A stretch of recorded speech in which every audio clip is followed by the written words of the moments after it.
Seorang wanita kaya memutuskan untuk berpura-pura koma demi mengungkap permainan suaminya yang ingin merebut seluruh hartanya. Saat suaminya datang bersama kekasihnya, mereka pikir semua berada dalam kendali. Tulis di komentar kamu nonton dari kota mana. Jangan lupa like dan subscribe untuk kisah nyata inspiratif lainnya. Kisah hari ini tentang seorang pengusaha wanita yang membangun dari nol hingga sukses besar. Merasa hidupnya sempurna, kaya, berhasil, dan menikah dengan pria yang ia cintai. Hingga kecelakaan mobil itu mengubah segalanya. Hal pertama yang dirasakan adalah nyeri tumpul yang menjalar ke seluruh tubuhnya. Kelopak matanya terasa berat, tapi pikirannya mulai jernih. Ia mulai mendengar suara-suara rumah sakit, suara mesin monitor, langkah kaki di lantai linoleum, percakapan perawat. Kenangan pun mulai kembali. Ia sedang menyetir pulang dari kantor ketika telepon berdering. Suaminya panik mengatakan ada masalah darurat di kantor. Lalu memendi saat ia menginjak rem, tapi tidak ada yang terjadi. Mobil malah melaju kencang ke arah pembatas, lalu terjun ke jurang. Mencoba membuka mata tapi mual menyerangnya. Ia tetap diam di ranjang, mencoba memahami di mana dirinya. Tiba-tiba pintu kamar terbuka. Bagaimana kondisinya hari ini? Suara pria bertanya. Itu suara suaminya selama 8 tahun. Hati sedikit tenang. Dia di sini. Mungkin semuanya akan baik-baik saja. Belum ada perubahan, Pak, jawab suara perempuan. Mungkin perawat. Dokter akan datang sebentar lagi untuk menjelaskan kondisinya. Terima kasih. Suara terdengar tegang dan cemas. Ingin membuka matanya, memberitahu bahwa ia sadar. Tapi tubuhnya tak merespons. Ia mendengar perawat keluar dan pintu ditutup pelan. Lalu, suara lain. Seorang perempuan. Suara yang sangat dikenalnya. Masih belum sadar? Katanya pelan, nyaris berbisik. Dokter bilang, mungkin dia tidak akan bangun lagi. Jawab, suaranya tak lagi tegang, tapi lega. Rencana kita berhasil sempurna. Bisik perempuan itu sambil tertawa kecil. Membeku. Itu suara asistennya selama 3 tahun terakhir. Remnya rusak lebih efektif dari yang kita kira. Lanjut, kini terdengar santai dan riang. Kita tinggal menunggu alam mengambil jalannya sendiri. Lalu suara gesekan kain dan ciuman. Kamu luar biasa. Aku tahu kamu bisa melakukannya, kata. Detak jantung meningkat. Monitor mulai berbunyi lebih cepat. Ia mengatur napasnya, mencoba tetap tak terdeteksi. Hati-hati, bisik. Meskipun begini, dia masih bisa jadi ancaman. Kapan kita akan mulai? Tanya, terdengar tidak sabar. Aku sudah bicara dengan pengacara. Dalam kondisi ini, aku sebagai suaminya bisa menguasai semuanya. Galeri, aset, rekening bank. Dan begitu semua sudah atas namamu. Desa. Kita bicara dengan dokter soal kualitas hidup dan keinginan dia untuk tidak hidup tergantung mesin. Ujar dengan dingin. Dia memang selalu bilang begitu, kan? Mereka tertawa bersama. Tawa itu menghantam hati seperti palu. Gak nyangka segampang ini, kata. Berjalan di ruangan. Mendengar suara sepatu hak di lantai. Telepon darurat di kantor. Jembatan tua itu. Semua rapi. Montir yang kubayar melakukan pekerjaannya dengan sempurna.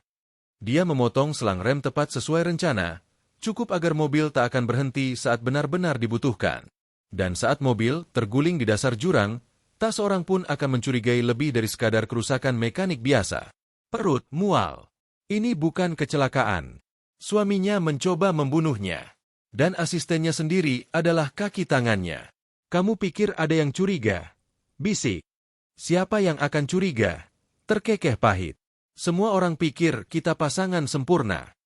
Hanya kamu dan aku yang tahu dia itu penyihir pengendali yang dingin. Selalu kerja. Selalu ingin memperluas usahanya. Aku ini hanya seperti karyawan, bukan suami. Tapi sebentar lagi kamu akan punya semua uangnya. Tanpa perlu menghadapi dia. Menghela napas. Akhirnya aku akan mendapatkan apa yang pantas. Aku muak melihat dia pamer kemana-mana. Mendengar laci dibuka. Kau mencari ini? Tanya, terdengar menggoda. Anting berlian itu, seru pelan. Dia tak pernah mau meminjamkannya padaku. Tapi sekarang, boleh kupakai, sayang. Apapun yang dia punya, sekarang milik kita. Jawab tenang. Mencium aroma parfum khas mendekat. Anting ini lebih cocok padaku sejak awal. gumam, mungkin sambil melihat bayangan dirinya di cermin. Saat itulah mengambil keputusan yang mengubah segalanya. Ia tidak akan membuka matanya. Ia tidak akan membiarkan mereka tahu ia sadar. Ia akan terus berpura-pura koma, hingga menemukan cara untuk bertahan hidup. Karena jika tahu dia sadar, dia pasti akan mencari cara lain untuk menyelesaikan yang telah dimulai. Keesokan harinya, mendengar suara pintu dibuka dan ditutup. Ia mengatur napasnya, tetap diam. Selamat pagi, Ibu. Saya akan periksa tanda-tanda vital Anda. Merasakan tangan lembut menyentuh pergelangan tangannya, mengatur alat monitor. Ia mendengar suara pena dan kertas. Dokter sedang mencatat sesuatu. Ia sendirian. Mungkin ini satu-satunya kesempatan. Perlahan, hati-hati, ia membuka matanya sedikit. Cahaya terang menusuk, tapi ia bertahan. Ibu, suara dokter terdengar kaget. Ia mendekat, membuka matanya sepenuhnya dan menatapnya. Dengan jari yang gemetar, ia menyentuh bibirnya. Tolong, bisiknya. Suaranya serak karena lama tak bicara. Jangan beritahu siapapun kalau saya sadar. Memandangnya terkejut. Ibu, ini kabar luar biasa. Saya harus beritahu suami Anda. Tidak, potong tegas dengan suara lemah. Ia menggenggam pergelangan dokter dengan kekuatan mengejutkan. Suami saya, dia yang melakukan ini. Dia dan asisten saya, mereka mencoba membunuh saya. Saya mendengar mereka. Ekspresi wajah dokter berubah dari bahagia menjadi khawatir. Ibu, ini pengalaman traumatis. Kadang pasien mengalami delusi atau kesalahan ingat akibat trauma kepala. Dia menyewa orang untuk merusak rem mobil saya. Mereka pikir saya mati agar bisa menguasai semua harta saya. Jika mereka tahu saya sadar, mereka akan mencoba lagi. Menatapnya dalam. Itu tuduhan sangat serius. Saya tahu, bisik. Tapi saya mendengar mereka. Mereka pikir saya tak sadar. Saya butuh waktu untuk cari cara melindungi diri. Dokter melirik ke pintu, lalu kembali padanya. Kalau yang Anda katakan benar, Anda dalam bahaya. Saya tahu. Setetes air mata turun di pipi. Tolong, bantu saya. Hening beberapa detik. Lalu, mengangguk pelan. Saya akan terus laporkan bahwa kondisi Anda tidak berubah. Tapi ini tak bisa berlangsung selamanya. Kita perlu libatkan pihak berwenang. Jangan dulu. Pinta lirih. Punya koneksi di. Saya perlu bukti dulu. Mohon beri saya waktu. Akan saya bantu, kata dokter akhirnya. Tapi hanya untuk sementara. Kalau saya rasa nyawa Anda dalam bahaya, saya akan bertindak. Terima kasih, bisik, memejamkan matanya kembali. Mereka mendengar langkah kaki mendekat. Saat masuk ruangan, terlihat sepenuhnya tak sadar. Sementara itu, tampak seperti sedang memeriksa berkas medis secara rutin. Apakah ada perubahan, dokter? Tanya, dengan suara lembut yang diatur hati-hati agar terdengar seperti suami yang cemas. Tidak ada perubahan signifikan, Pak. Jawab tenang. Terkejut betapa tenangnya suara sang dokter. Keadaannya stabil, tapi belum menunjukkan perkembangan. Saya mengerti, kata, dan merasakan bagaimana dia menyembunyikan kekecewaannya. Menurut Anda, berapa lama dia akan tetap seperti ini? Sulit diprediksi, jawab. Cedera otak sangat tidak terduga. Ada yang sadar dalam hitungan hari, ada yang butuh berminggu-minggu atau berbulan-bulan. Sayangnya, ada juga yang tak pernah sadar kembali. Berapa besar kemungkinan dia akan sadar kembali? Desak. Terdiam sejenak. Dilihat dari lamanya waktu dan tingkat kerusakan, kemungkinannya terus menurun, tapi kita tetap berharap. Tentu saja, kata lembut. Saya hanya ingin realistis tentang perawatan dan keinginannya. Kita bisa diskusikan lebih lanjut di kantor saya akhir pekan ini. Untuk saat ini, cobalah berbicara dengannya. Beberapa pasien dalam kondisi ini masih bisa mendengar. Hampir bisa merasakan tubuh menegang. Bisa mendengar? Tanyanya. Nada suaranya berubah. Beberapa penelitian menunjukkan kemungkinan itu. Tapi dalam kasus Bu, sulit untuk memastikan apakah otaknya memprosesnya atau tidak. Tapi kemungkinan besar, dia masih menangkap semuanya, ya. Mungkin, jawab dokter. Kita tidak bisa menutup kemungkinan. Saya akan mengingat itu, ucap, suaranya tenang lagi. Setelah keluar, duduk di samping ranjang. Bisa merasakan tatapan suaminya. Ia berusaha keras mengatur napas dan tetap tak bereaksi. Panggilnya pelan, tapi tak ada setitik kasih dalam suaranya. Kamu selalu harus memilih jalan sulit, ya? Bisiknya dingin. Tak bisakah kamu mati diam-diam di kecelakaan itu? Kenapa harus selalu kontrol ada di tanganmu? Ia menghela napas panjang secara berlebihan. Semua ini tak akan terjadi kalau kamu tahu berterima kasih. Kalau kamu membuatku merasa seperti suami, bukan seperti properti. Kamu tahu rasanya disebut hanya sebagai suami Ratna Sari Wibowo di setiap acara. Merasakan tangannya digenggam. Ia ingin menarik diri, tapi menahan diri. Setidaknya untuk ini aku harus berterima kasih padamu, ujar dengan nada mengejek. Sekarang semua orang kasihan padaku. Kasihan Pak, kata mereka.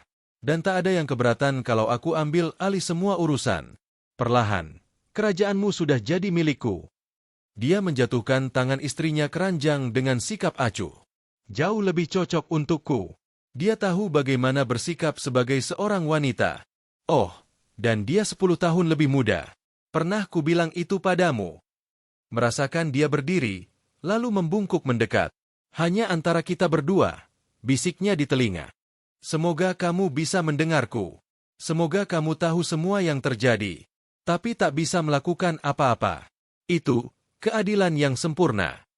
Setelah keluar, membiarkan satu tetes air mata mengalir di pipinya. Bagaimana bisa ia tak melihat kebencian di balik wajah menawan itu? Apakah benci itu selalu ada? Atau tumbuh seiring waktu? Ia telah membangun jaringan. Dari satu cabang hampir bangkrut. Ia menanam semua tabungannya untuk membeli tempat itu. Bertahun-tahun ia bekerja 18 jam sehari.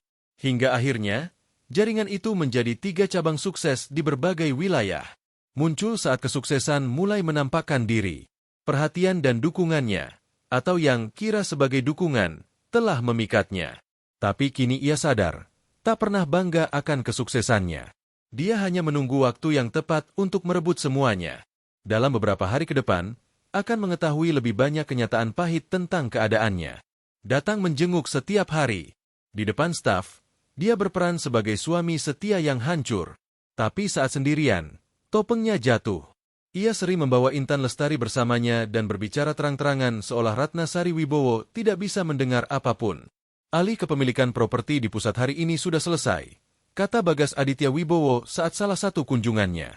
Tanda tangannya juga terlihat sangat indah, ya? Tapi memang wajar, kamu sudah cukup sering berlatih, kata Intan sambil tertawa. Tanda tangan palsumu bahkan lebih bagus dari tanda tangannya yang asli, tambahnya dengan sombong. Bagas menyeringai. Bertahun-tahun melihat dia menandatangani dokumen, mau tidak mau jadi terbiasa. Yang paling indah adalah tak ada yang mempertanyakan. Mengapa harus dipertanyakan?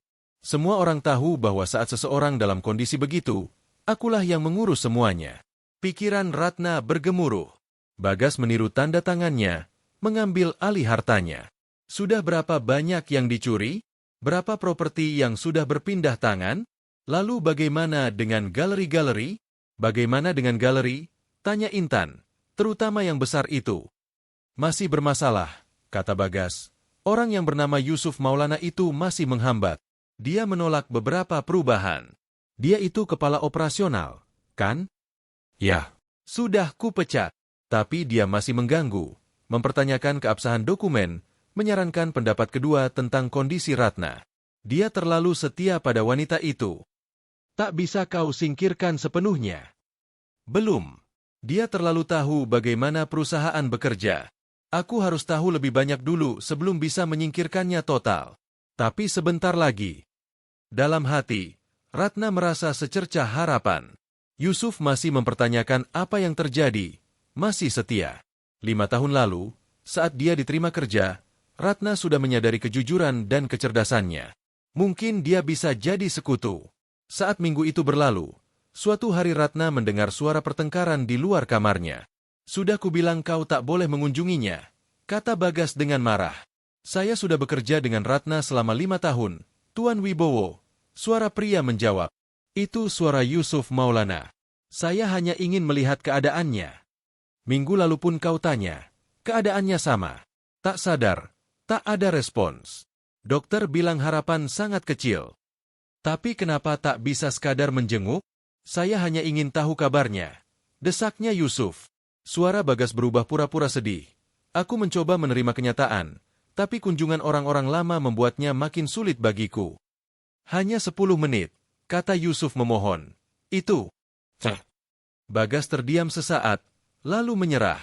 Baiklah, 10 menit. Tapi ini yang terakhir. Jangan lupa, aku suaminya. Aku yang menentukan siapa yang boleh masuk. Pintu terbuka. Ratna bisa merasakan kegelisahan Bagas. Saat Yusuf masuk, Bagas berkata seperti mengingatkan, 10 menit, aku tunggu di luar.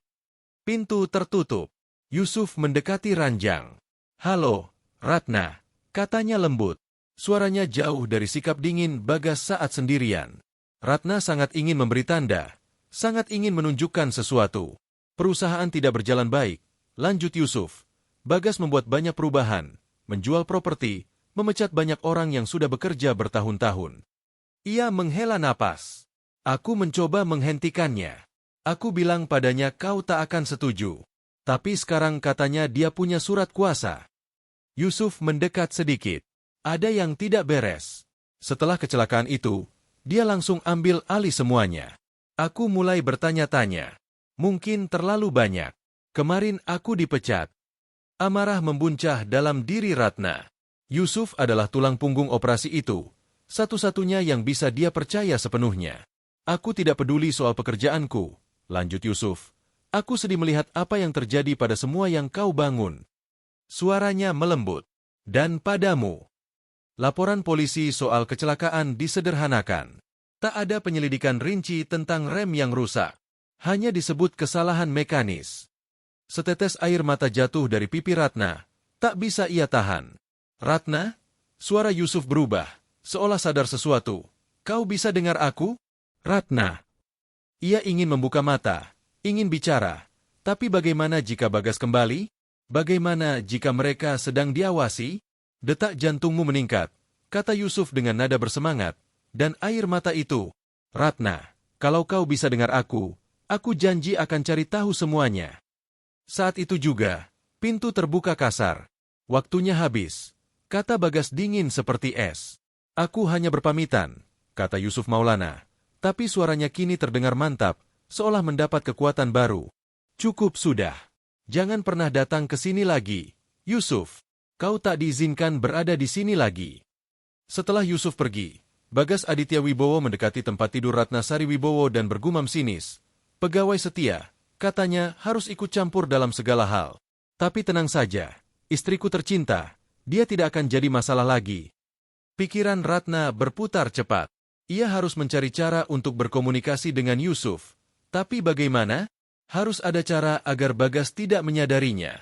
Tepat 2 minggu setelah hari pertama Ratna sadar secara diam-diam, ia mendengar percakapan yang membuat bulu kuduknya merinding. Saya ingin mendiskusikan opsi akhir hidup istri saya, kata Bagas kepada Dr. Randy Setiawan, yang berdiri di kamar. Bagas meminta percakapan pribadi, namun tetap memilih berada di ruangan. Pak Wibowo, kondisi istri Anda memang tidak membaik, tapi juga tidak memburuk, jawab Dr. Randy dengan hati-hati. Masih terlalu dini untuk percakapan ini. Saya mengenal istri saya, dokter. Ia selalu mengatakan tak ingin hidup tergantung pada mesin. Kalau tidak ada harapan, dan Anda sendiri bilang kemungkinan sadar semakin kecil setiap hari. Secara umum itu benar, jawab Dr. Randy, namun Bagas memotong, tapi saya butuh penutupan. Melihatnya seperti ini setiap hari menghancurkan saya. Di satu sisi harus mengelola perusahaan, di sisi lain harus menanggung beban emosional ini. Dr. Randy terdiam sejenak. Saya mengerti betapa beratnya situasi Anda, tapi kami biasanya tidak akan mempertimbangkan penghentian alat penunjang hidup sampai benar-benar tidak ada harapan. Istri Anda masih bernapas sendiri, aktivitas otaknya masih ada, itu tanda positif. Tapi dia tidak bangun, desak Bagas. Harus menunggu berapa lama lagi? Minggu? Bulan? Tahun? Ini bukan yang dia inginkan. Suara Dr. Randy mengeras. Sebagai dokternya, saya tidak akan mendukung penghentian alat bantu hidup saat ini. Ini terlalu dini dan secara profesional sangat tidak tepat. Saya mengerti, kata Bagas dingin, Mungkin saya harus berbicara dengan pihak manajemen rumah sakit, mencari dokter lain yang bisa lebih memahami. Itu hak Anda, jawab Dr. Randy secara resmi. Namun saya yakin dokter manapun di Komite Etika Medis akan memberikan jawaban yang sama. Kita lihat saja nanti, ujar Bagas datar. Terima kasih atas waktunya, dokter. Setelah Dr. Randy keluar, Bagas kembali mendekati tempat tidur. Kau selalu berhasil memunculkan kesetiaan yang salah, bisiknya. Pertama Yusuf, sekarang dokter ini. Tapi tak masalah, aku akan menemukan seseorang yang lebih kooperatif. Kadang, melepaskan adalah pilihan paling lembut. Aku hanya butuh seseorang yang paham itu. Ketakutan merayap dalam diri Ratna. Bagas tak lagi menunggu Allah mengambil alih. Dia benar-benar menginginkan kematian Ratna, dan itu segera. Malam itu, saat ruangan hening dan Ratna sendiri, pintu terbuka perlahan. Suara langkah lembut mendekat. Bu Wibowo, saya Sinta Nurhaliza, perawat malam Anda, kata suara perempuan. Ratna tidak bergerak, tetap berpura-pura koma. Saya hanya mengecek tanda-tanda vital Anda, lanjut Sinta sambil menyesuaikan monitor. Lalu suaranya berubah menjadi bisikan. Dr. Randy Setiawan minta saya awasi Anda dengan lebih hati-hati, terutama saat suami Anda datang. Kalau ada yang tak biasa, saya harus melaporkannya. Detak jantung Ratna sedikit meningkat. Nadi Anda sedikit naik, ucap Sinta pelan. Saya sudah mengamati Anda beberapa waktu. Ada hal yang menarik perhatian saya. Detak jantung Anda berubah saat orang tertentu masuk ruangan. Air mata yang jatuh saat atasan Anda datang.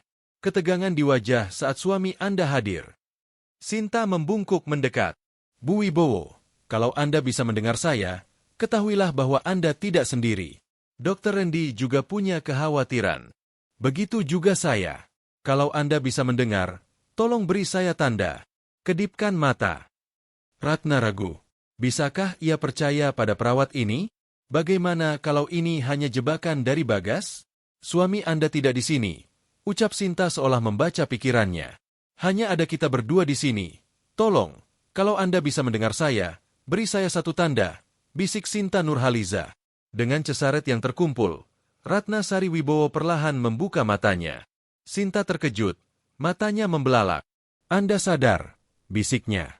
Tolong, ucap Ratna dengan suara serak dan lemah karena lama tak berbicara. Jangan sampai dia tahu, suami saya. Ratna mengangguk pelan. Dia yang melakukan ini, kecelakaan. Dia ingin saya mati. Sinta tampak sangat terkejut. Dr. Randy Setiawan sudah curiga, tapi ini, dia sedang berusaha mencabut alat penunjang hidupku. Bisik Ratna, dia mencuri semua milikku. Tolong bantu saya. Saya akan langsung beritahu Dr. Randy. Kita harus hubungi polisi. Jangan, potong Ratna mendadak. Belum, dia punya koneksi di kantor polisi Jakarta Timur. Aku perlu bukti. Aku harus bisa buktikan apa yang dia lakukan. Apa yang bisa saya lakukan? Tanya Sinta, tanpa ragu sedikit pun. Bantu aku bertahan hidup. Pinta Ratna, matanya penuh harap. Dan temukan cara agar aku bisa bertemu Yusuf, mantan kepala operasionalku. Dia sudah curiga. Mungkin dia bisa buktikan semua ini. Sinta mengangguk. Saya bisa bantu. Dan ada satu hal lagi. Ada seseorang yang sering datang ke rumah sakit dan ingin bertemu Anda. Tapi karena dia tidak ada di daftar pengunjung, keamanan tidak mengizinkannya masuk. Siapa? Bisik Ratna. Katanya namanya Rido Saputra.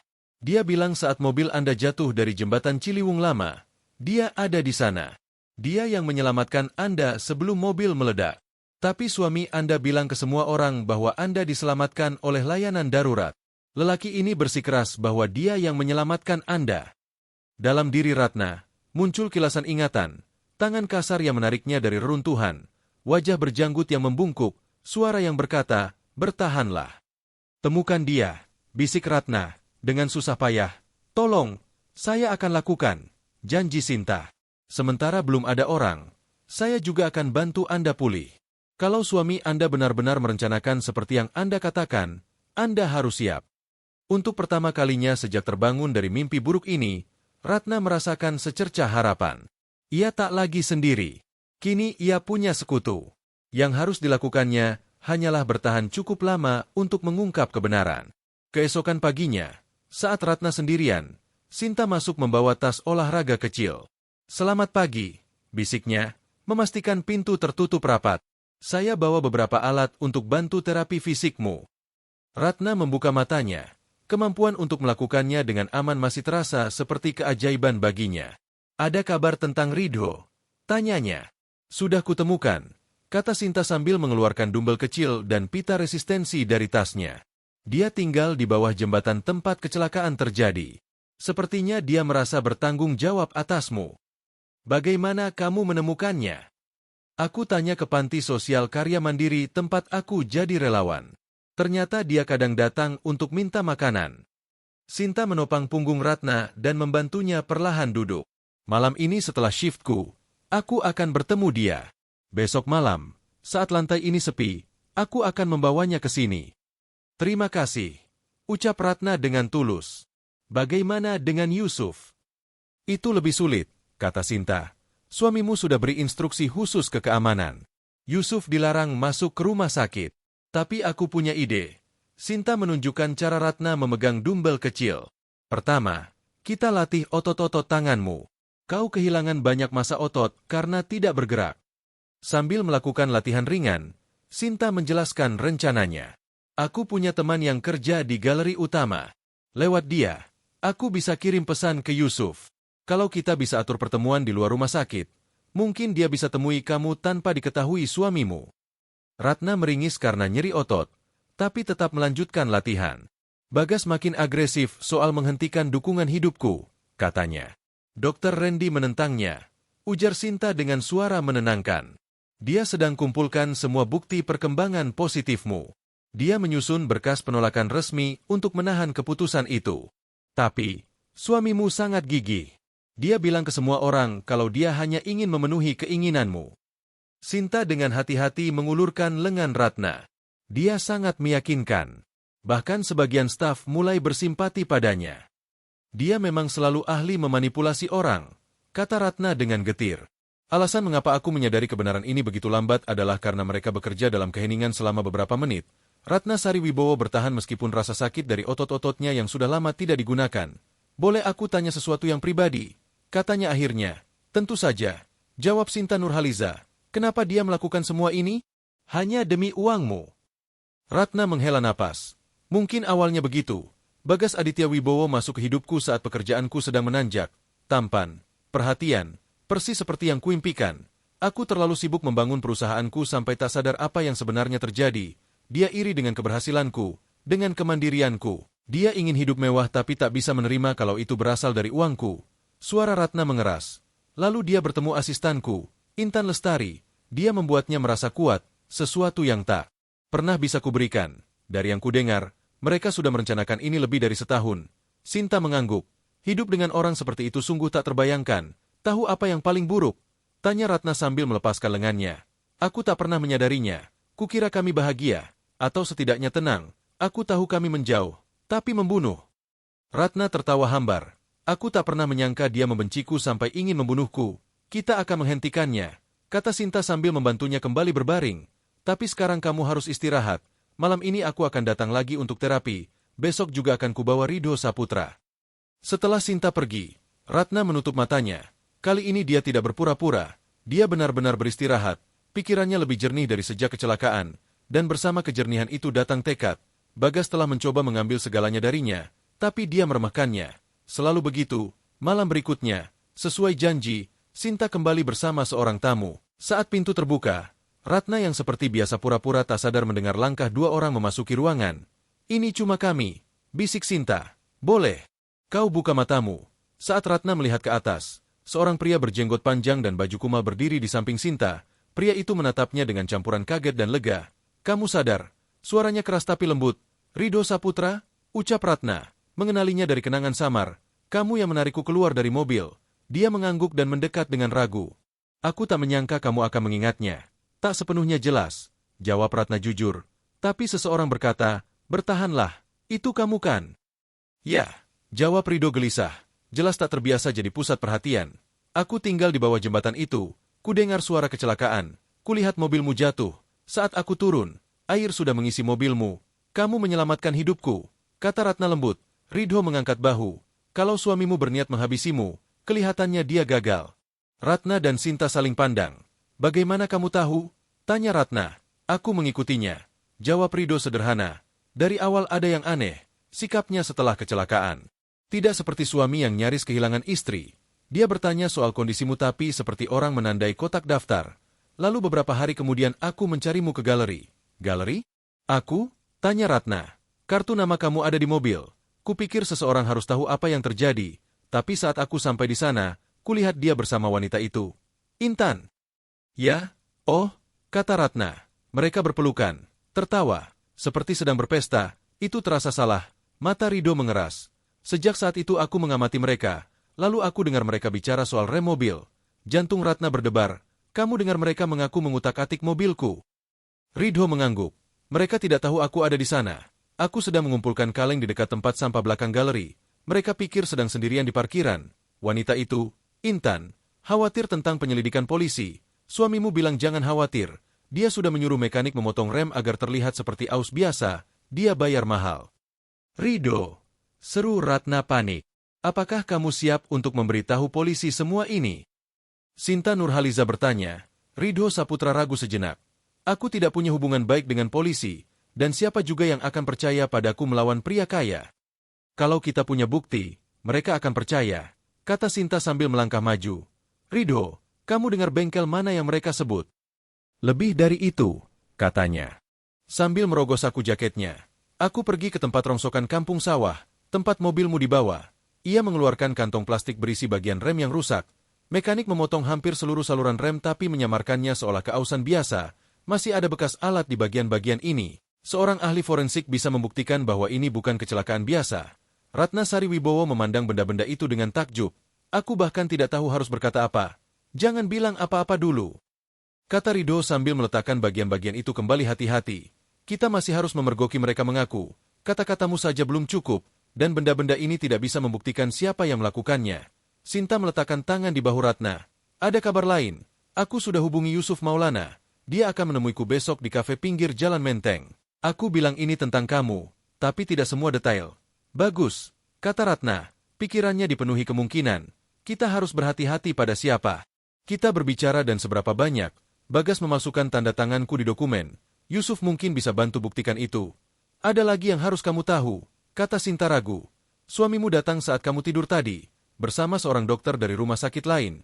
Mereka bicara tentang kondisimu. Dokter baru itu terdengar lebih setuju dengan ide untuk menghentikan alat penunjang hidupmu. Ratna merasa tubuhnya membeku. Aku tidak tahu berapa waktu yang tersisa, tapi dari yang kudengar, mereka bisa buat keputusan minggu ini. Kalau begitu, kita tak punya banyak waktu, jawab Ratna tegas. Kita harus koordinasi langkah kita. Besok saat kamu bertemu Yusuf, beritahu dia semua yang perlu tapi hati-hati. Kalau Bagas mencium sesuatu, dia bisa mempercepat rencananya. Aku akan hati-hati, kata Sinta. Rido, kata Ratna lagi. Bisakah kamu menjaga bagian rem itu? Itu bukti fisik terbaik kita. Rido mengangguk. Sudah kusembunyikan di tempat yang takkan ditemukan siapapun. Bagus, kata Ratna, nadanya keras. Dan aku harus kembali kuat, saatnya menghadapi Bagas. Saat menyusun langkah-langkahnya, Ratna untuk pertama kalinya sejak kecelakaan merasa kuat. Tujuannya bukan hanya bertahan hidup, tapi berjuang. Dan dengan sekutu tak terduga di sisinya, kini ada harapan nyata untuk keadilan. Malam berikutnya, Sinta masuk dengan semangat. Aku sudah bertemu Yusuf, katanya sambil menutup pintu. Dia ternyata sedang menyelidiki Bagas sendiri, dan dia sudah kumpulkan cukup banyak bukti. Ratna duduk tegak dengan antusias. Bukti apa? Catatan keuangan yang menunjukkan Bagas mentransfer asetmu ke rekening baru atas namanya, dokumen hukum dengan tanda tangan palsu, dan sebuah pola yang menarik dari masa lalunya. Pola? Tanya Ratna sambil melanjutkan terapi kakinya. Sebelum bertemu kamu, Bagas pernah berhubungan dengan dua wanita kaya lain. Kedua hubungan itu berakhir ketika para wanita itu tiba-tiba mengalami masalah keuangan. Satu kehilangan pekerjaan dan membuat investasi buruk berturut-turut, yang satu lagi jadi korban pencurian identitas dan terjerat utang besar. Bagas yang melakukannya? Tanya Ratna. Yusuf sangat yakin begitu. Dia sedang mencoba menghubungi mereka. Salah satu dari mereka siap bicara. Ratna berusaha mencerna informasi itu sambil terus melatih kekuatan kakinya. Jadi aku bukan target pertamanya, cuma yang paling tangguh. Betul, kata Sinta. Tapi ada kabar baik. Yusuf punya kenalan di kantor kejaksaan yang tidak terhubung dengan teman-teman Bagas atau polisi lokal. Mereka percaya kita punya cukup bukti untuk membuka kasus. Tapi kita masih butuh satu hal langsung dan kuat.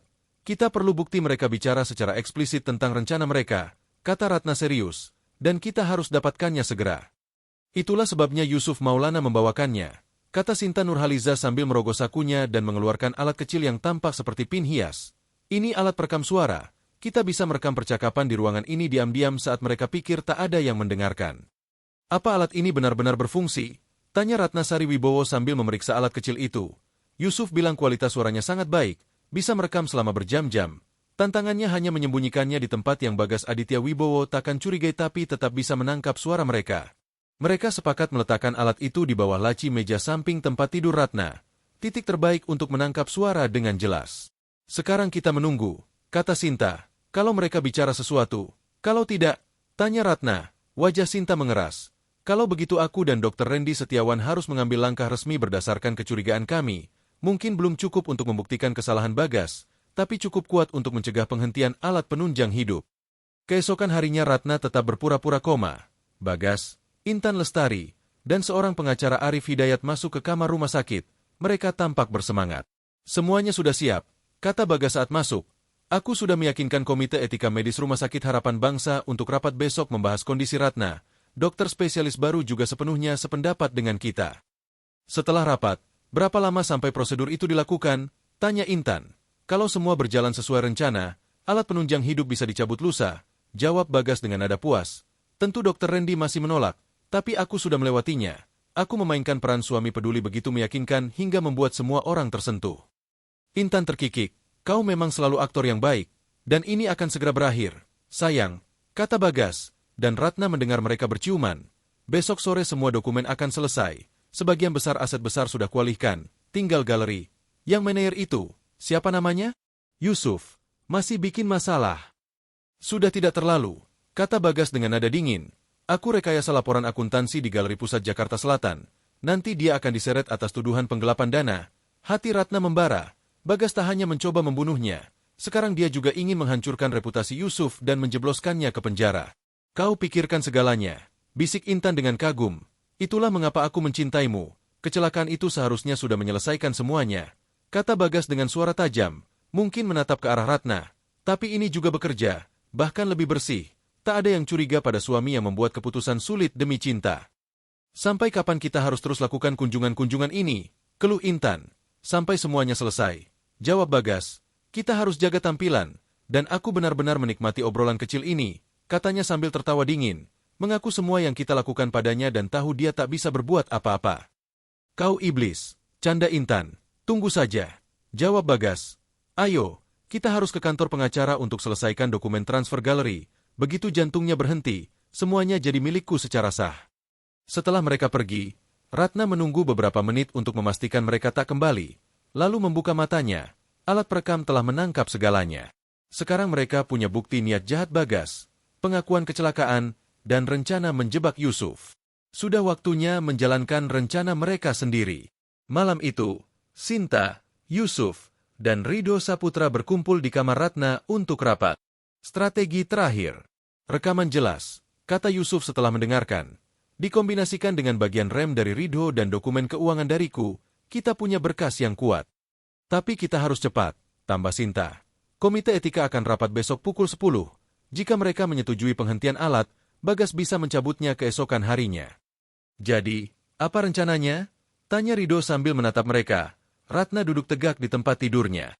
Setelah menjalani hari-hari terapi fisik rahasia, kini Ratna Sari Wibowo sudah jauh lebih kuat. Bagas Aditya Wibowo dan Intan Lestari akan datang besok siang ke rumah sakit bersama seorang pengacara. Mereka berencana menyelesaikan dokumen transfer galeri di sini, kata Yusuf Maulana, ini kesempatan kita.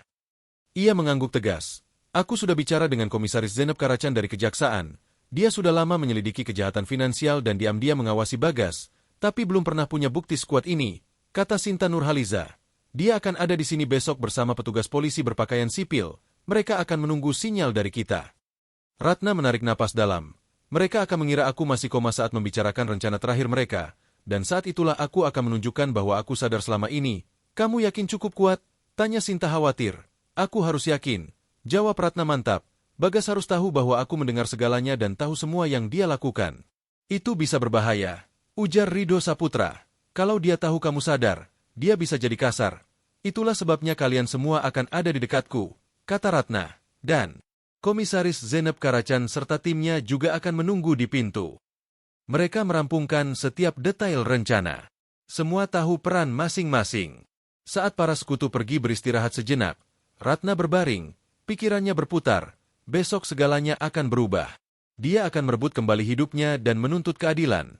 Atau Bagas akan menemukan cara untuk membungkamnya selamanya. Bagaimanapun, permainan ini akan berakhir. Pagi harinya dimulai dengan ketegangan. Seperti biasa, Ratna berpura-pura tidak sadar saat pergantian shift dan pemeriksaan rutin. Dr. Randy Setiawan masuk, memeriksa sambil berbicara normal seolah ada yang mengawasi, tapi juga berbisik pelan. Komite etika sedang bersidang sekarang, katanya sambil mengecek monitor. Aku sudah menyerahkan semua bukti medis bahwa alat penunjang hidup tidak boleh dihentikan. Tapi spesialis baru yang dibawa, Bagas memberikan pidato yang meyakinkan seolah menjalankan keinginan pasien. Ratna sedikit menggenggam tangannya, kode bahwa ia mengerti. Komisaris Zenep Karacan sudah siap siaga. Lanjut Dr. Randy. Polisi berpakaian sipil telah ditempatkan di seluruh lorong, menyamar sebagai staf rumah sakit, tak seorang pun akan curiga. Setelah Dr. Randy keluar, Ratna mengatur napas dan menenangkan diri. Kini semua tergantung pada waktu. Pagi tadi, Sinta telah merias wajahnya tipis, hanya untuk menambah sedikit warna tapi tak mencolok. Alat perekam sudah dipasang ulang dengan baterai baru, siap merekam semuanya.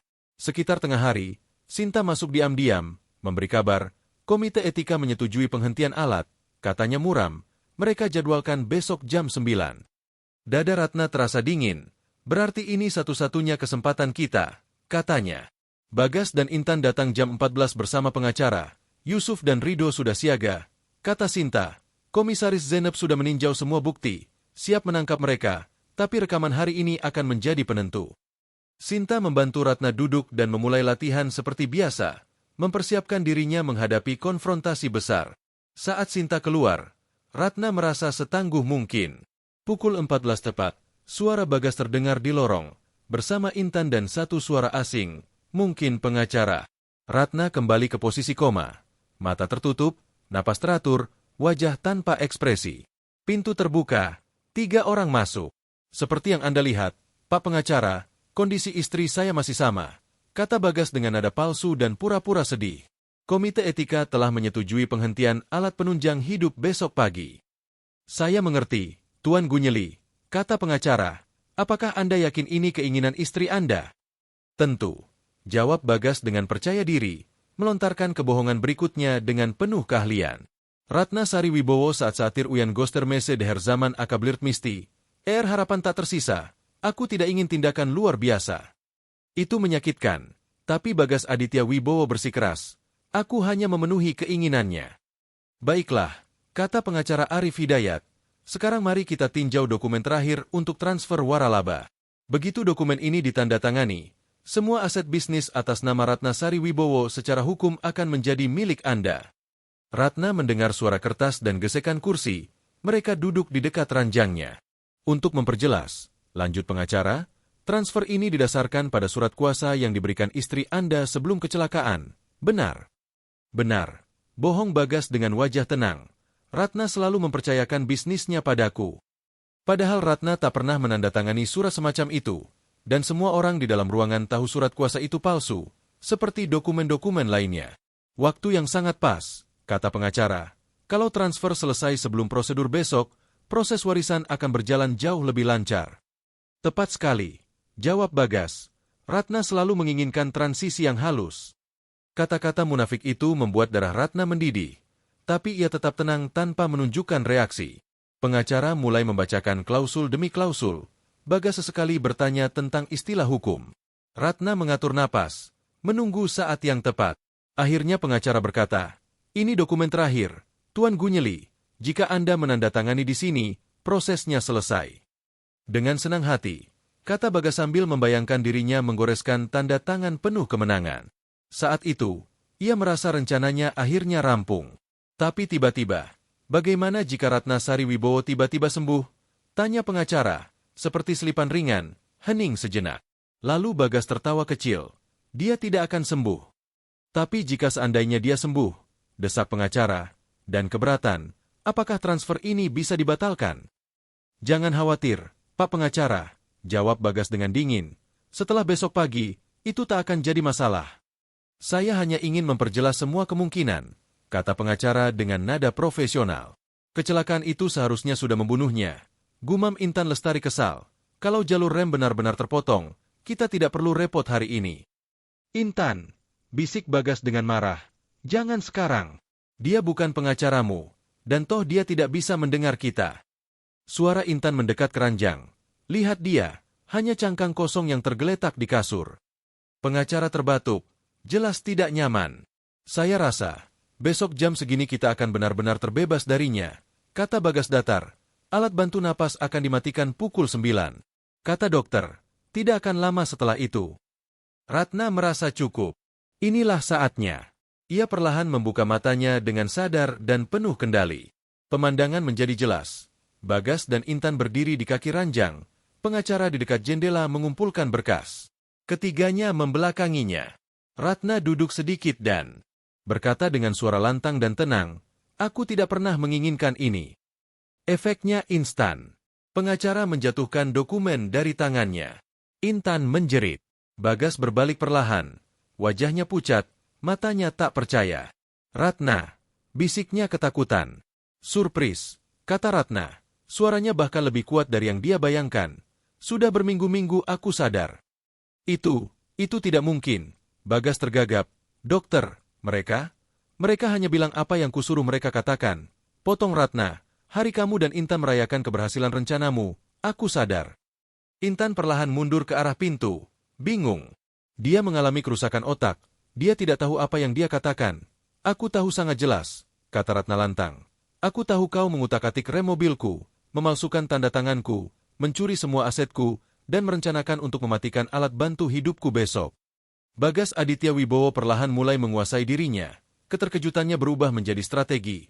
"Ratna sayang, kamu baru saja mengalami trauma besar. Mungkin pikiranmu sedang mempermainkanmu." "Tutup mulut, Bagas," kata Ratna Sari Wibowo dengan suara tegas. "Aku mendengar semuanya. Setiap percakapan, setiap rencana, setiap kata kejam yang kau ucapkan di samping tempat tidurku." Pengacara Arif Hidayat melangkah ke arah pintu. "Saya rasa saya harus pergi. Ini tampaknya urusan pribadi." "Tetap di tempatmu," jawab suara baru. Pintu terbuka. Komisaris Zenep Karacan masuk bersama 2 polisi berseragam. Tidak ada yang kemana-mana. Mata Bagas bergerak panik dari Ratna ke Komisaris Zenep. "Apa ini sekarang?" "Bagas Aditya Wibowo," kata Komisaris Zenep dengan nada resmi. "Anda ditangkap atas tuduhan percobaan pembunuhan, penipuan, dan konspirasi." "Ini konyol," Bagas membantah dengan senyum lamanya. "Istriku baru saja sadar dari koma. Pikirannya masih kacau, dia tidak dalam kesadaran penuh." "Kami tidak butuh pendapatnya saja," potong Komisaris Zenep, sambil mengangkat alat kecil dari tangannya. "Kami memiliki rekaman percakapan di ruangan ini." "Kalian tidak bisa merekam orang tanpa izin," teriak Bagas. "Itu ilegal. Bukti seperti itu tidak sah di pengadilan." "Faktanya," kata Yusuf Maulana sambil masuk bersama Sinta Nurhaliza dan Rido Saputra. "Di negara ini, persetujuan satu pihak sudah cukup. Ratna memberikan izin. Dan bukan cuma rekaman yang kami punya," tambah Rido, mengangkat kantong plastik berisi bagian rem mobil. "Kami juga punya bukti fisik bahwa rem mobilnya dirusak." Tiba-tiba Intan Lestari melompat dan berlari ke arah pintu. Mencoba kabur dengan mendorong polisi, tapi dia langsung ditangkap di koridor. Topeng Bagas akhirnya jatuh. Wajahnya memerah karena marah, menatap Ratna dengan benci. "Bodoh! Seharusnya kau mati saja. Tapi tidak, kau harus selalu mengontrol segalanya, harus selalu menang." "Petugas," kata Komisaris Zenep, mengangguk. Polisi pun maju untuk memborgol Bagas.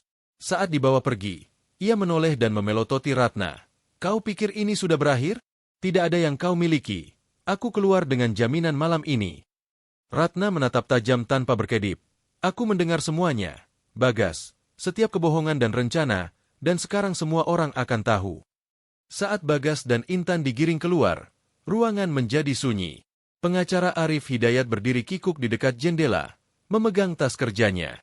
"Bu Ratna, saya benar-benar tidak tahu apa-apa. Saya diberitahu surat kuasa itu asli." "Cukup sudah," kata Yusuf tajam. "Kejaksaan akan menghubungi Anda terkait peran Anda dalam ini." Pengacara pun digiring keluar oleh polisi. Ratna akhirnya bersandar ke bantalnya. Semuanya sudah selesai. Mimpi buruk yang membuatnya berpura-pura mati selama berminggu-minggu akhirnya berakhir. Kini ia bebas. Sinta berlari ke sampingnya, memeriksa tanda-tanda vitalnya. "Kamu baik-baik saja? Ini pasti sangat menegangkan." Ratna mengangguk lelah, tapi sepadan. "Terima kasih, tanpa kalian, aku tak akan bisa melakukannya." "Jadi, apa yang akan kau lakukan sekarang?" tanya Rido sambil menyelipkan tangannya ke saku, sedikit canggung. "Sekarang," kata Ratna dengan nada tegas, "aku akan merebut kembali hakku dan membangun yang lebih baik." 3 minggu kemudian, Ratna Sari Wibowo berdiri di depan Galeri Pusat Jakarta Selatan. Ia bertopang tongkat, tapi berdiri tegak. Bangunan itu tampak lebih cerah, seolah memancarkan harapan dan awal baru. "Siap?" tanya Yusuf yang berdiri di sampingnya. Ratna menarik napas panjang dan mengangguk, lebih siap dari sebelumnya. Saat mereka melangkah masuk, para staf menghentikan pekerjaan mereka, menatap kaget. Kabar bahwa Ratna selamat dan Bagas ditangkap telah tersebar, tapi banyak yang belum melihatnya sejak kecelakaan. "Bu Ratna, kami tidak tahu Anda akan datang hari ini," bisik resepsionis, Nina Oktavia, yang berlari mendekat dengan penuh semangat. Ratna tersenyum. "Sudah waktunya," katanya dengan suara mantap, "waktunya pulang." Kabar tentang kedatangan Ratna Sari Wibowo dengan cepat menyebar ke seluruh gedung. Para karyawan keluar dari kantor dan bengkel servis, berkumpul di showroom utama. Ratna mengenali beberapa wajah yang telah lama bekerja bersamanya, sementara beberapa lainnya adalah pegawai baru yang direkrut selama ketidakhadirannya. "Terima kasih kepada kalian semua karena telah menjaga perusahaan ini tetap berjalan saat aku tak ada," katanya kepada kerumunan. "Beberapa bulan terakhir memang sangat kacau." Ungkapan ini terdengar bahkan terlalu lembut, mengingat Bagas Aditya Wibowo telah memecat banyak staf setia, mengganti mereka dengan orang-orangnya sendiri, dan menghancurkan budaya yang telah Ratna bangun dengan hati-hati. "Kerusakannya besar, tapi masih bisa diperbaiki. Aku juga ingin memperkenalkan seseorang, atau mungkin, bagi beberapa dari kalian, mengingatkan kembali." Ia menunjuk pria di sebelahnya. Yusuf Maulana. Seperti yang mungkin sudah kalian dengar, ia berperan besar dalam mengungkap kebenaran di balik kecelakaanku. Mulai hari ini, ia resmi menjadi kepala operasi kita. Ruangan dipenuhi tepuk tangan, terutama dari mereka yang mengenal Yusuf sejak lama. Dalam beberapa minggu ke depan, akan ada beberapa perubahan. Restrukturisasi akan dilakukan di beberapa bagian, lanjut Ratna. Tapi ketahuilah bahwa perusahaan ini sekarang kembali dalam genggamanku, dan bersama-sama, kita akan membuatnya lebih kuat dari sebelumnya. Setelah pertemuan singkat itu, Ratna menuju kantornya, yang kini telah dibersihkan dari semua jejak milik Bagas. Yusuf menemaninya, mereka duduk untuk membahas langkah selanjutnya. "Tim forensik akuntansi telah melacak sebagian besar aset yang dipindahkan oleh Bagas," kata Yusuf. "Kita bisa merebut kembali sekitar 80%, lebih dari yang kuperkirakan." "Itu kabar bagus," jawab Ratna. "Bagaimana dengan proses hukum?" "Kejaksaan sedang menyiapkan berkas yang sangat kuat. Permohonan jaminan untuk Bagas dan Intan Lestari ditolak karena risiko pelarian tinggi dan tuduhan percobaan pembunuhan sangat berat. Kesaksian Rido Saputra soal rem sangat penting." Ia melanjutkan, rekaman dari rumah sakit juga akan menjadi bukti kunci di pengadilan. Ratna menatap keluar jendela kantornya, melihat ke arah showroom di bawah. Bagaimana kabar Rido di pekerjaan barunya? Yusuf tersenyum. Lebih baik dari dugaan. Awalnya ditempatkan di bagian kebersihan, tapi ternyata dia punya bakat di mekanik. Kepala servis ingin memindahkannya ke bagian perawatan dan ganti oli. "Berikan semua pelatihan yang dia butuhkan," kata Ratna dengan tegas. "Dia mengambil risiko besar untukku, menemukan bagian rem itu, mempertaruhkan nyawanya. Aku berhutang padanya kesempatan nyata." "Sudah diatur," jawab Yusuf meyakinkan. "Ngomong-ngomong, Sinta menelepon. Dia bertanya apakah kamu tetap datang untuk makan malam Jumat ini." Ratna tersenyum. Dalam proses pemulihannya, ia membangun persahabatan yang tak terduga dengan perawat yang mempertaruhkan pekerjaannya demi menyelamatkannya. Salah satu hal indah yang tersisa dari semua tragedi. "Katakan padanya, aku tidak akan pernah melewatkannya." Ia menambahkan, "Sekarang, mari kita bahas ide yayasan yang sempat kubicarakan." Dalam bulan berikutnya, Ratna perlahan mendapatkan kembali hidupnya. Pemulihan fisik berlangsung lambat. Masa rawat inap telah melemahkan tubuhnya, tapi dengan bantuan terapi rahasia dari Sinta, prosesnya berjalan lebih cepat meski tak mudah. Namun semangat Ratna tak pernah surut. Proses hukum terus bergulir, Bagas dan Intan diadili atas percobaan pembunuhan, penipuan, pemalsuan, dan konspirasi. Bukti-bukti sangat kuat, bagian rem yang dimanipulasi, rekaman suara di kamar rumah sakit, dokumen transfer bank dengan tanda tangan palsu, dan yang paling menentukan, kesaksian Ujang Santosa. Ujang, montir yang dibayar oleh Bagas, mengaku bersalah dan memberi kesaksian lengkap demi keringanan hukuman. Ia menjelaskan bagaimana Bagas menghubunginya, berapa banyak ia dibayar, dan secara rinci bagaimana ia memotong sistem rem agar rusak di tekanan tinggi. Pengakuan itu jadi titik balik kasus. Tepat 6 bulan setelah Ratna pertama kali membuka matanya dan mendengar rencana pembunuhan itu, ia mengadakan perayaan kecil di rumah barunya. Bukan lagi rumah besar penuh kenangan buruk bersama Bagas, tapi hunian modern dan terang, jauh dari masa lalu. Tamu pertama yang datang adalah Sinta, membawa sebotol sirup markisa dan pelukan hangat. "Kamu terlihat luar biasa," katanya sambil mundur sedikit untuk memandangnya. Tongkat pun tak ada. Ternyata terapi fisik benar-benar berhasil akhirnya. Yusuf Maulana dan istrinya menjadi tamu berikutnya. Lalu segera setelah itu Ridho Saputra datang. Dengan pakaian rapi dan cukuran bersih, wajahnya nyaris tak dikenali. Berbulan-bulan makanan teratur dan tempat tinggal membuatnya tampak jauh lebih sehat. Rumahnya indah sekali, katanya malu-malu. Masih agak canggung di tengah keramaian, tapi ia sedang berusaha. "Terima kasih," kata Ratna Sari Wibowo dengan kehangatan tulus. "Bagaimana rumah barumu?" "Butuh waktu untuk terbiasa tinggal di tempat dengan 4 dinding dan atap." Ridho Saputra tersenyum malu. "Tapi indah. Benar-benar indah." Ratna membawa mereka ke teras, tempat duduk nyaman dengan pemandangan lampu kota. Ketika semua sudah duduk, ketenangan yang telah lama tak ia rasakan kembali memenuhi hatinya. "Ada kabar," katanya saat semua memegang minuman mereka. "Yayasan Ratna Genyel resmi didirikan. Proyek pertama kami adalah kerjasama dengan Panti Sosial Karya Mandiri di pusat kota Jakarta, memberikan pelatihan kerja dan tempat tinggal sementara bagi tunawisma." "Kabar luar biasa," kata Sinta Nurhaliza sambil menggenggam tangan Ratna. "Aku tahu ini adalah impian terbesarmu sejak di Rumah Sakit Harapan Bangsa." "Ya," kata Ratna, mengangguk. "Dan satu kabar lagi. Hari ini juri mengumumkan keputusan dalam sidang Bagas Aditya Wibowo dan Intan Lestari. Keduanya dinyatakan bersalah atas semua tuduhan." Ratna berbicara tenang namun tegas. Bagas dijatuhi hukuman minimal 25 tahun, dan Intan mendapat 15 tahun. Semua menarik napas dalam-dalam. Keadilan telah ditegakkan. "Untuk awal yang baru," kata Yusuf mengangkat gelasnya, "dan untuk persahabatan yang tak terduga," tambah Ratna, menatap mereka satu persatu. "Tanpa kalian, aku tak akan bisa berdiri di sini. Kalian bukan hanya menyelamatkan hidupku, tapi memberiku kesempatan membangun hidup yang baru." Malam terus berlanjut. Ratna berjalan sebentar ke ujung teras, menatap lampu kota, memikirkan betapa hidupnya telah berubah, kehilangan pernikahan, mengungkap pengkhianatan besar, dan menatap kematian di wajah. Tapi di antara semua itu, ia telah menemukan sesuatu yang jauh lebih berharga. Orang-orang yang benar-benar peduli padanya. Sinta mendekat. "Apa yang kau pikirkan?" tanya dia. Ratna tersenyum. "Betapa anehnya hidup ini. Bagas pikir ia akan mengambil segalanya dariku. Pekerjaanku, hartaku, bahkan nyawaku. Tapi saat ia mencoba menghancurkanku, ia justru memberiku sesuatu yang tak ternilai." "Apa itu?" tanya Sinta. "Kejelasan," jawab Ratna. "Sekarang aku benar-benar tahu siapa dan apa yang penting." Mereka saling menatap. Persahabatan yang bermula di rumah sakit itu telah tumbuh jauh lebih dalam dari yang mereka kira. "Tahukah kamu," bisik Ratna, "jika akhirnya tetap menuju ke sini, aku rela mengulang semuanya." Keesokan paginya, Ratna menyetir mobilnya sendiri ke Rumah Sakit Harapan Bangsa untuk kontrol terakhir.